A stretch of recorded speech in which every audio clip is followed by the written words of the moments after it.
Sejam bem-vindos aqui no nosso curso de Teologia Sistemática do Ministério Internacional Vida Cristã. Eu sou o Luciano, eu vou estar, com a graça de Deus, ensinando essa primeira parte para vocês. E nós queremos agradecer a Deus antes, pedimos para os irmãos amados ficarem em pé para nós orarmos. Vamos agradecer. Senhor, nosso Deus, nosso Pai, nós te louvamos pelo privilégio, Senhor, especial, tremendo, que o Senhor nos concede hoje de noite, estarmos ao redor da Sua palavra para adquirirmos conhecimento, aprendermos, Pai, entender o que o Senhor tem para nossas vidas. Pedimos, Senhor, a Sua graça hoje, dependemos de Ti, Senhor, para ensinar e para ouvir. Seja feita a Sua perfeita vontade aqui, Senhor. Nos humilhamos à Sua presença, confiamos no Espírito Santo, Pai. Graças nós te rendemos pela saúde divina, graças nós te rendemos pela justificação, pela fé. Santificado, glorificado, exaltado seja o seu nome. Obrigado, Pai, porque o conhecimento liberta. Nós podemos conhecer o Senhor, aprender sobre teologia. Estudo do Senhor Deus, nosso Deus, nosso Pai, em Cristo Jesus que nós oramos. Amém, irmãos? Podem assentar-se, irmãos. Bem-vindos ao nosso curso. A gente vai dar sempre que a gente começar uma aula, a gente vai recapitular o que a gente falou na aula anterior. Então eu quero falar algumas coisas que a gente conversou na aula anterior. A gente falou sobre teologia sistemática, falamos algumas definições. Na página 1 da apostila aí, a gente falou que a teologia sistemática, ela tem alguns sinônimos, e esses sinônimos, eles mostram o porquê dessa teologia, porque é importante ser sistemático. Por exemplo, a teologia sistemática é uma teologia organizada, é uma teologia metódica, ordenada, pautada, detalhista, minuciosa, rigorosa, cuidadosa, constante, contínua. Tudo isso diz respeito à teologia sistemática e seus sinônimos. A gente falou também na última aula as definições dos termos. Teologia, teos, vem do grego. Teos significa Deus, Deus. Logia é o estudo de Deus, é o conhecimento, a ciência de Deus.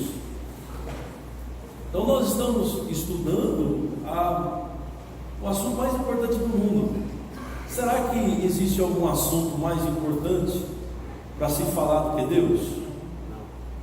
Não existe, né, gente? A primeira coisa a se falar é Deus. Então, estudar teologia é a coisa mais importante da vida. Nós vamos falar do nosso Criador, vamos falar do início e do fim de todas as coisas. Só isso. O início e o fim de todas as coisas. Nosso Deus e o nosso Pai. Então nós temos muito o que falar, muito o que aprender sobre o nosso Deus. Então, coloquei, irmãos, que teologia é o assunto mais importante para ser estudado na vida. Nada se compara ao estudo de teologia. Nós vamos falar, irmãos, aqui 10 a 11 grandes temas. Vou citar para vocês terem uma visão geral desses temas, tá? A teologia sistemática, ela pega temas que estão em toda a Bíblia e os organiza. A gente não vai falar só sobre o livro de Mateus, nós não vamos falar só sobre as cartas do apóstolo Paulo, nós vamos falar de toda a Bíblia. Então é uma teologia sistemática. A gente sistematizou tudo e vamos explicar toda a Bíblia, o que toda a Bíblia fala sobre salvação,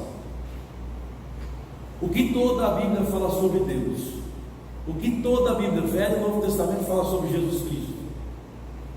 Então a gente sistematizou tudo. E quando você sistematiza, você organiza, você chega a 10, 11 grandes temas que estão por toda a Bíblia. E quais são eles?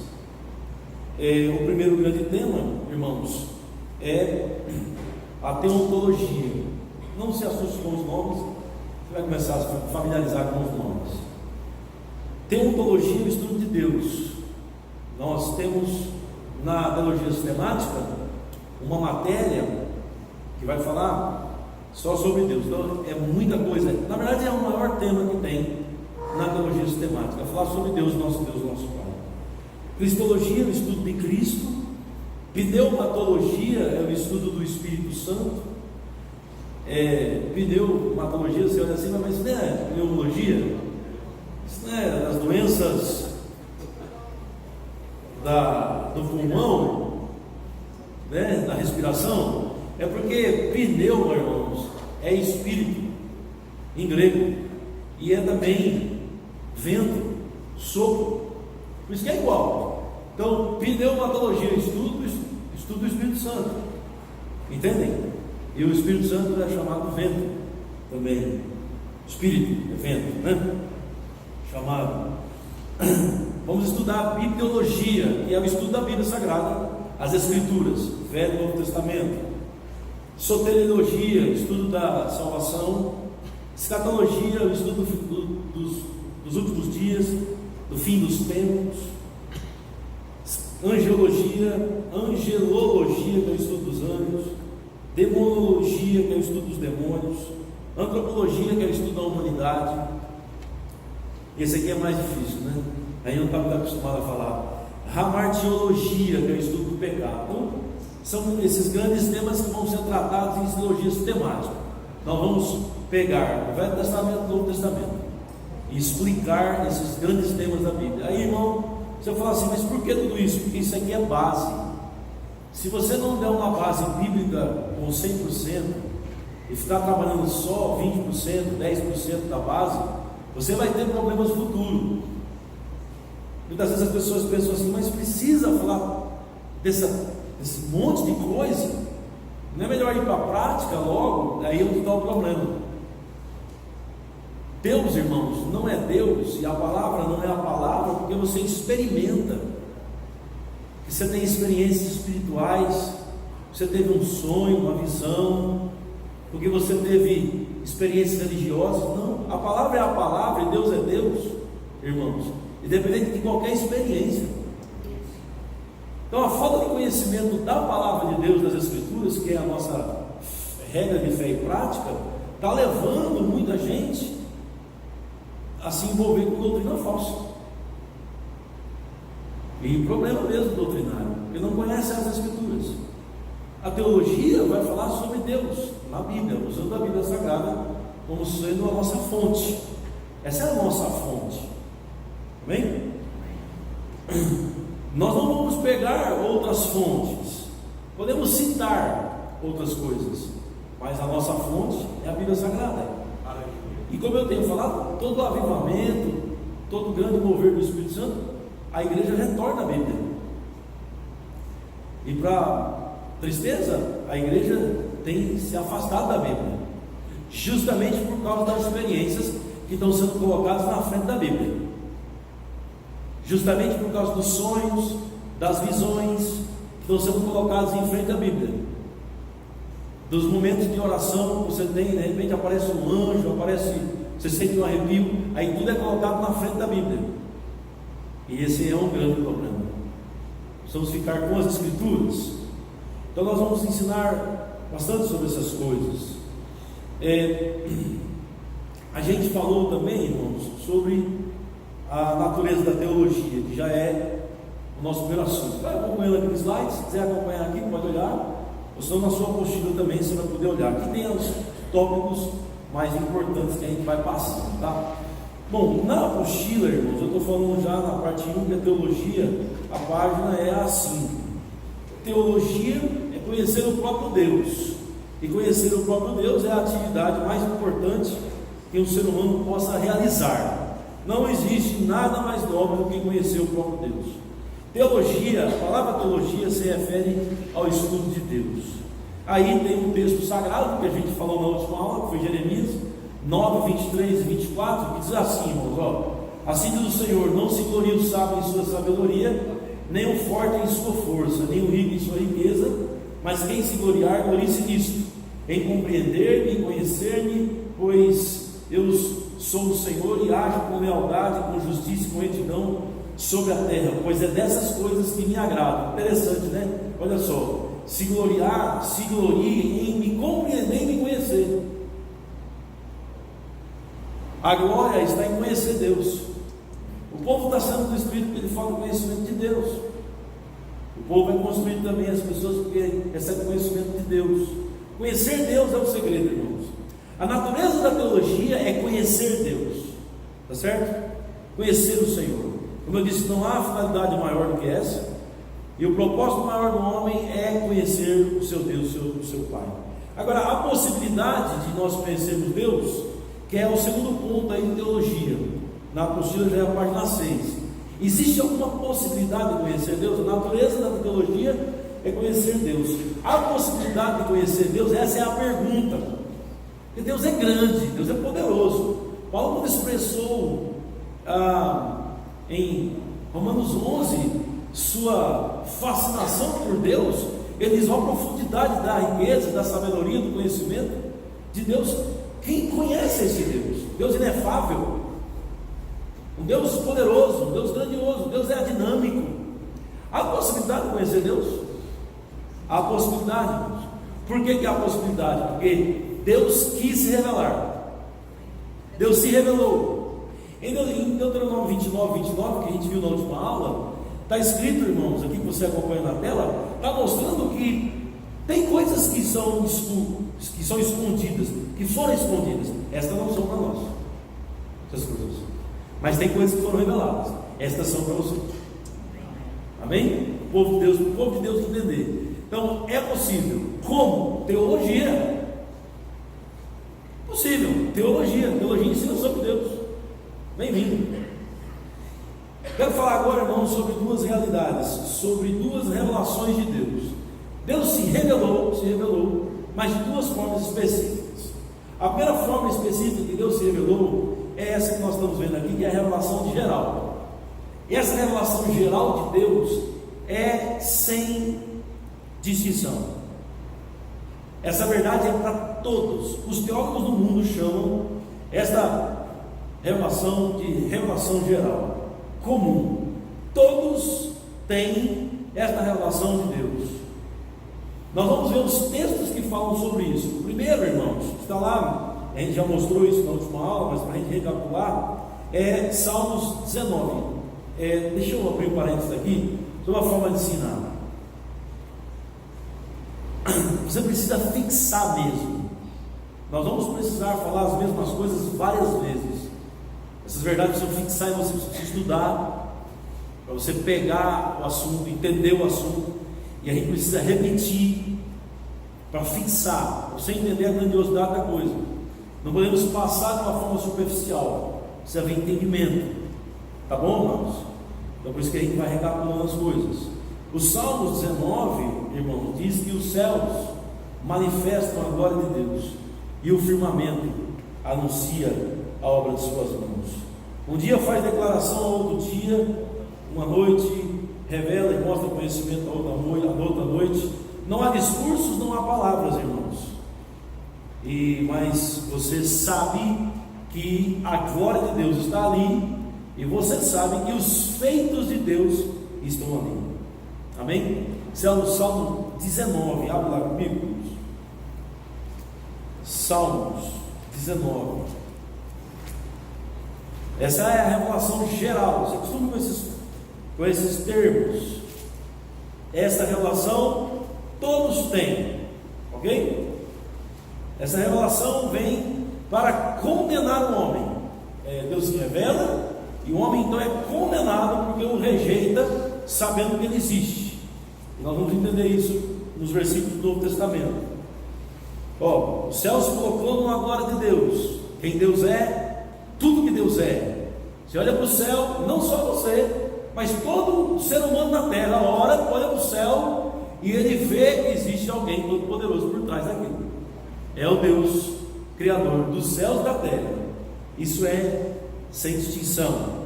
E o firmamento anuncia as obras de suas mãos. Então o céu manifesta a Deus, o que ele é, e o firmamento vai manifestando o que ele faz.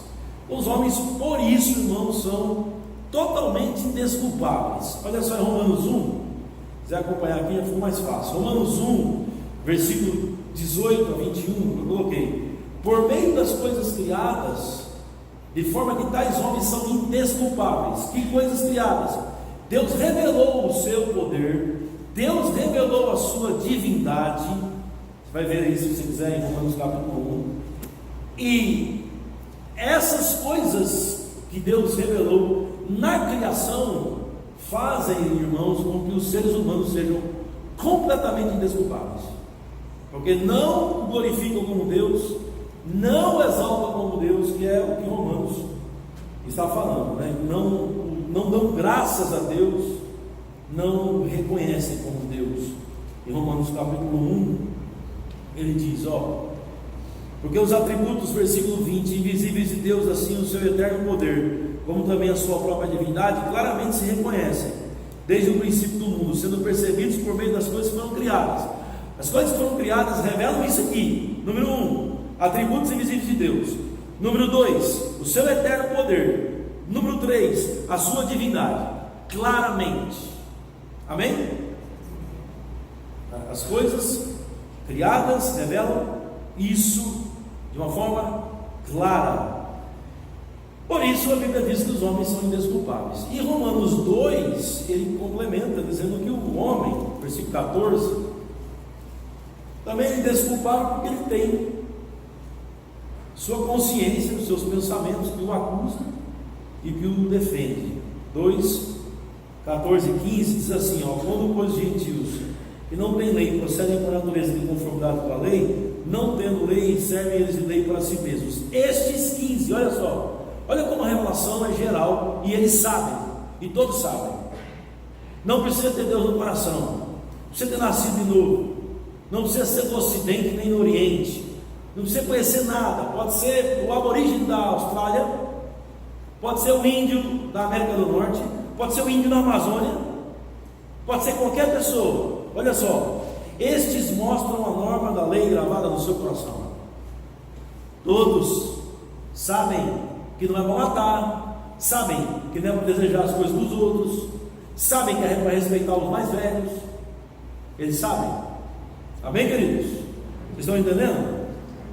Aleluia. Então é muito claro isso. Testemunhando-lhes também a consciência e os seus pensamentos, mutuamente acusando-se ou defendendo-se. Então, uma pessoa sabe, ela é culpada por causa dessa revelação geral.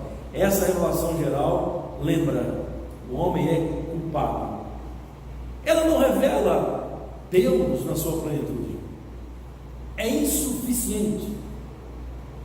Por isso, irmãos, que precisamos de uma revelação especial. A revelação especial é a escolha divina. É quando o Espírito Santo de Deus toca no nosso coração, quando nós ouvimos a palavra de Deus. A palavra de Deus é a glória peculiar de Deus. A palavra de Deus é a revelação especial de Deus ao seu povo. Quando o Espírito Santo revela-nos a palavra, irmãos, e Ele o faz só para os eleitos, Ele o faz só para os escolhidos, essa revelação, ela é com exceção. Opera apenas nos eleitos. Os irmãos estão entendendo? Amém. Revela de uma forma especial para mim e para você. Essa é suficiente para salvar. A revelação geral não é suficiente para salvar, mas a revelação especial é suficiente para salvar.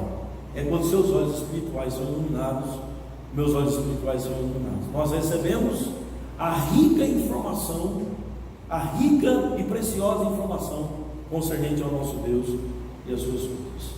Amém, queridos? Vocês estão entendendo? Louvado seja Deus.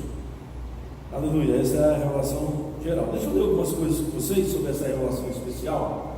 A gente está aí na página 7 da apostila. Se quiser acompanhar, está aqui também no nosso slide, tá? É nessa parte que começa com embora. Está na tela.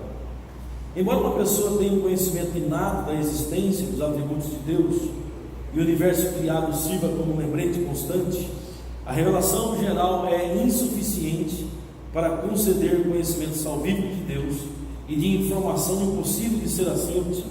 Assim, Deus revelou o que lhe agradou nos mostrar através da revelação verbal ou proposicional, isto é, a Escritura. Você estuda com essa palavra proposicional, revelação verbal, é a palavra falada e foi escrita.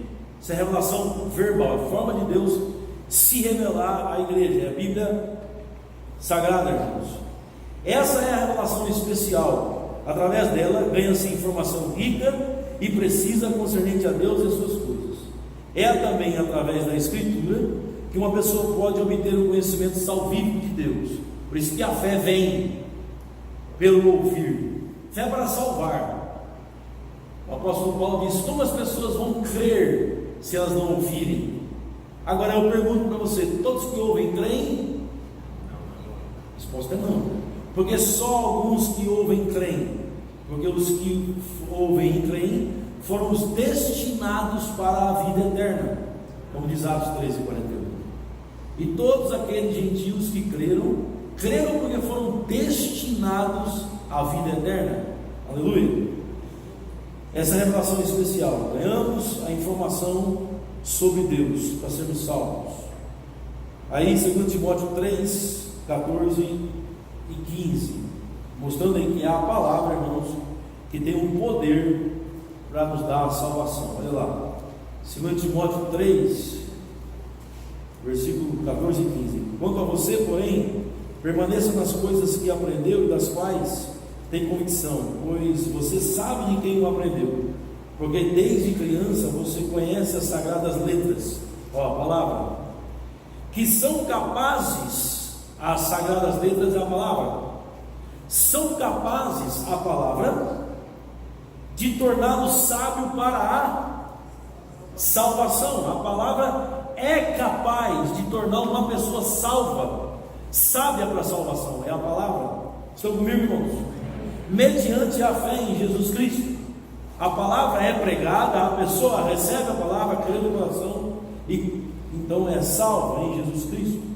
Aleluia, louvado seja Deus. Então, irmãos, é possível, necessário, é glorioso conhecer o Senhor. Teologia é viável, é para mim e é para você. Essa revelação especial nos é dada pela palavra. Ela foi falada e foi registrada para mim e para você. Então a palavra é a autoridade última dentro do sistema cristão. É a palavra, é a última autoridade, irmãos. O que a palavra de Deus diz ela encerra a discussão. Aí eu tenho um pensamento, não, a palavra, o que ela diz? Eu tive uma interpretação, não é a sua interpretação, é o que ela diz. Eu tive uma visão, uma experiência com Deus sobrenatural. Não, vezes não, é o que ela diz. Se não for assim, irmãos, nós vamos perder referência. Se não for o que a palavra de Deus diz. Hoje eu estava de manhã vindo para cá, ouvindo uma rádio onde pessoas ensinam também e dizem que é a palavra. E quando essa pessoa disse é a palavra, aí ela começou a sair da palavra. Eu disse: não pode, não é assim. Se você falar que é a palavra, você tem que ficar com a palavra, porque aqui está a revelação de Deus. Não é sair da palavra, é ficar com a palavra. E outra, é tirar da palavra o que ela diz. Não é colocar na palavra o que ela não diz, ou o que você quer colocar, o que eu quero colocar. Então a autoridade última do sistema cristão é a palavra.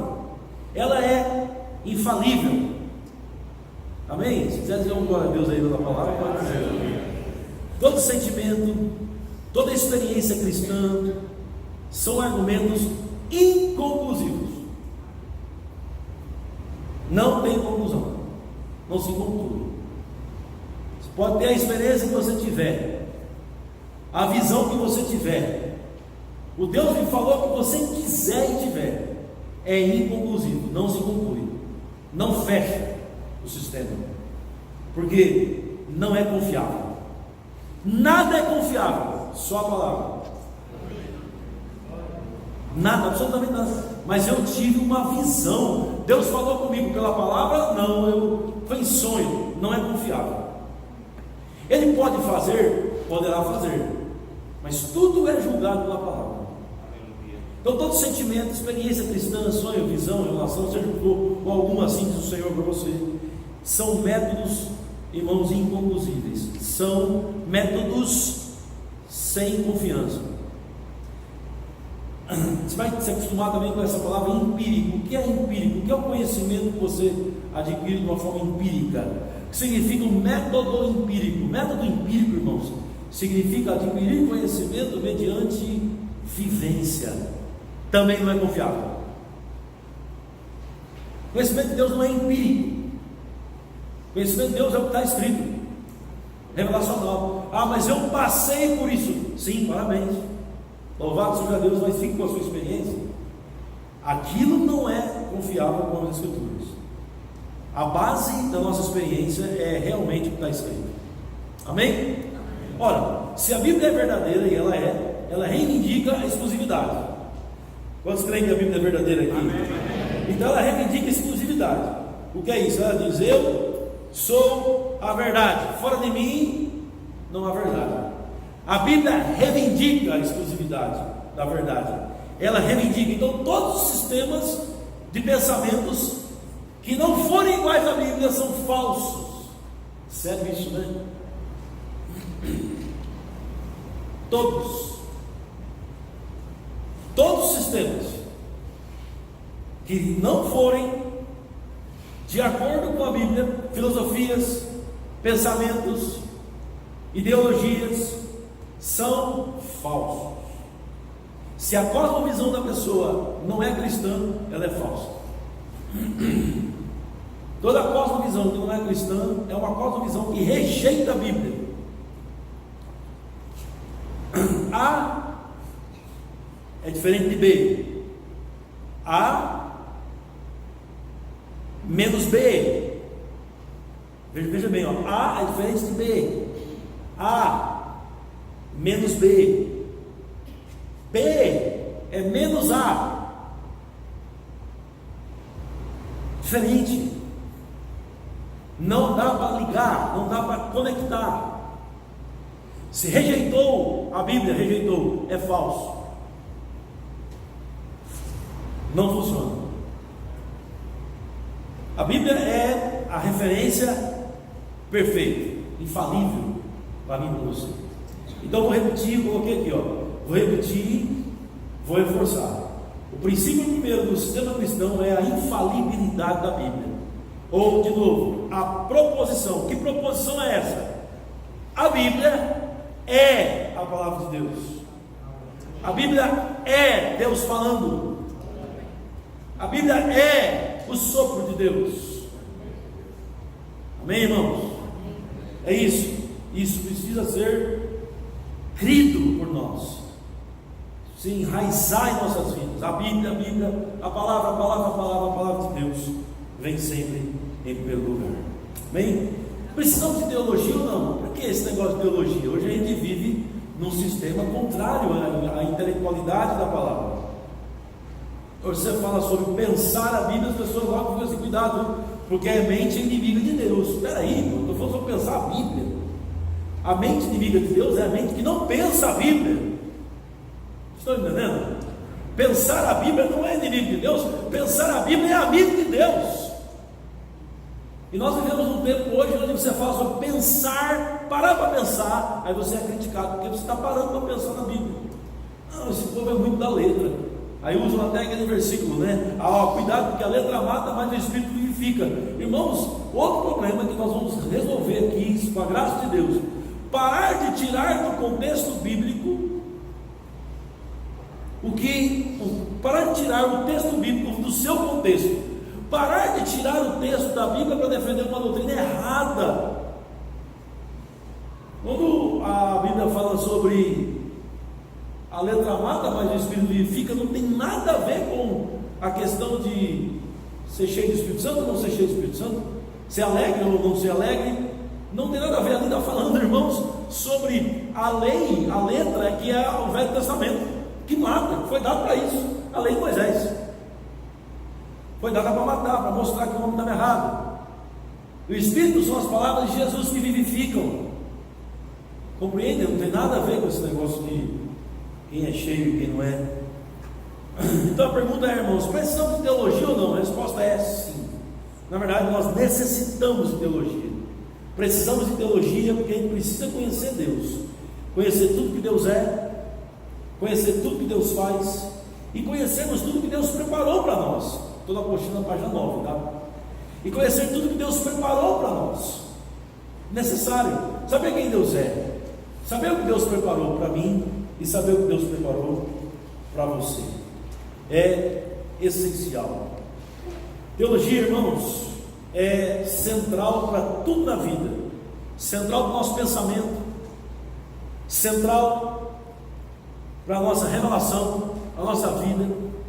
Ela é a revelação verbal de Deus, o Supremo Deus. E aí, irmãos, o universo ele tem que ser interpretado a partir das Escrituras. Vamos ver aqui, ó. Visto que esse é o universo de Deus, somente sua interpretação sobre tudo está correta. Ele revelou seus pensamentos para nós através das palavras da Bíblia na área de ética. Por exemplo, é impossível apresentar qualquer princípio moral de uma forma universal sem se recorrer a Deus. Tanto que um grande filósofo disse: tira Deus, acabou a moral. Filósofo do mundo, ele disse assim: tira Deus, tirou, tudo pode. Tira Deus, tirou Deus da jogada. O homem não está querendo tirar Deus da jogada? Tira. Sim, tirou Deus, vale tudo. Porque quem é que regra as coisas? Deus, com sua lei moral. Entende, irmãos? Se tirar Deus, você tirou tudo.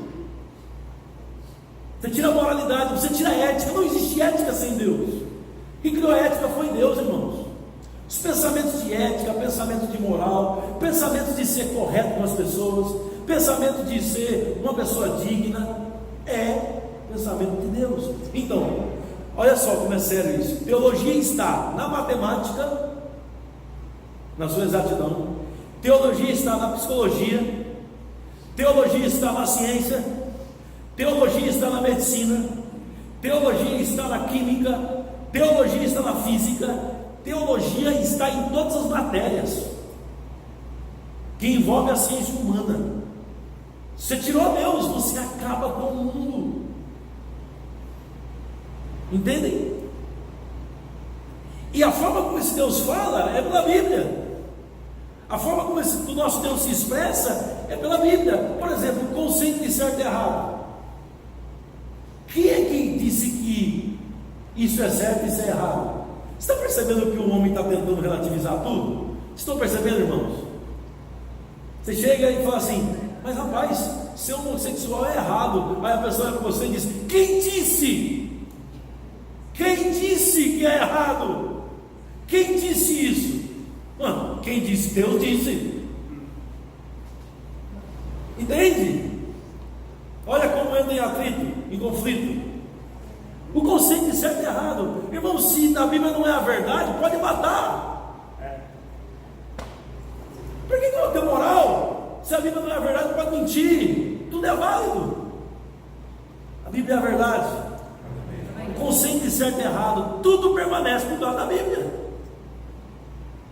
Casamento, fidelidade, tudo. Diz que a Bíblia é a única revelação divina, objetiva e pública de Deus para os homens. O único modo de recorrermos à autoridade de Deus é apelando para a Bíblia. A Bíblia é a autoridade divina. Estão entendendo, irmãos? Esse é o modo da gente recorrer para Deus, sempre apelando para a sua palavra, a Bíblia Sagrada. E aí agora vem algumas coisas que